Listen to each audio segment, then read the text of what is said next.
Welcome to the WinOLS tutorial scripts. WinOLS scripts allow you to capture changes and maps in a project once and then apply them to many similar projects.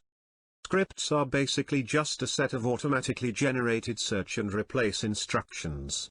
If all search statements for the original values in a project are successful, then the script can be applied and the version values can be written. The more meaningful and larger the search statements are, the safer a script can be applied. Therefore, scripts work better if they can be generated from maps, because here it is clear where a range begins and ends. If the original values behind the changed values of the project are not meaningful, then no transfer is possible.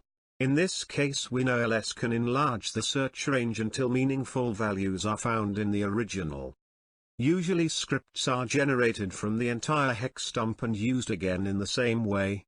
However, you can also create a script from a single map and then use it again for a map of the same size.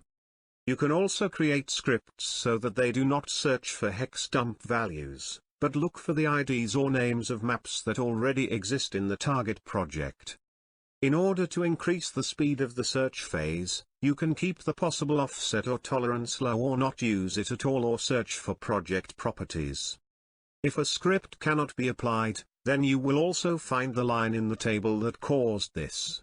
If you edit the script manually, additional features are available. For example, individual blocks can be declared as optional during the search, or comments or maps can be inserted.